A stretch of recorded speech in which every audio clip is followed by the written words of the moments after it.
Perfect. And we're here today to kind of talk about the PDS. What is that? Yeah, so the PDS red flag warning, it's a special designation that we use to highlight that we're going to be seeing extreme critical fire conditions. So PDS stands for particularly dangerous situations. So as you've seen already, we do have red flag warnings out for much of the area, but for the Western Nevada Sierra Front and for the Davis fire, it is considered a particularly dangerous situation because we're expecting wind gusts exceeding well over 40 miles per hour for several hours, along with dry conditions, and we already have an ongoing fire in the wildland urban interface. Gotcha. And this has been said 6 times. So why 6 times?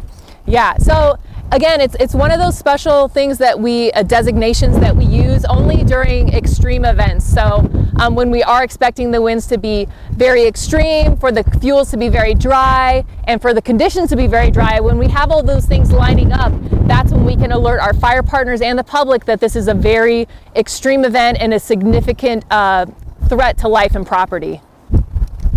I'm just gonna look this up real quick. Yeah. Yeah, there's just some kind of like history on, because we've been able to do it since 2015, but our last one that we issued was in 2019, just because we don't always get these conditions lining up for it to be this extreme and this much of a threat to life and property. Yeah.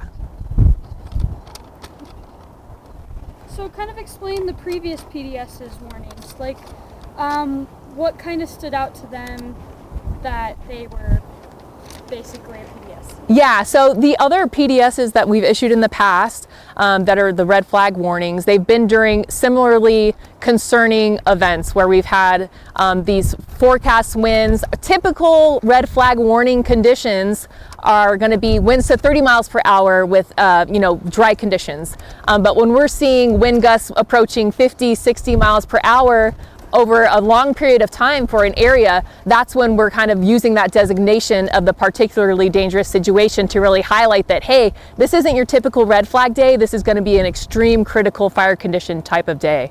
So going forward, how should we prepare for this and move with this PDS? Yeah, so I would recommend following all instructions from our local enforcement and from our first responders. They're working really hard out there to keep everybody safe, and any directions that they have are for your safety and for their safety as well. Living with Fire is one of our partners, and they have a lot of really great tips on how to prepare ahead of an evacuation. So I know that there's a lot of areas that are in evacuation areas, and we're just urging people to kind of follow their directions, be ready so that you're not scrambling at the last minute to grab all your items or your loved ones and to escape when you need to.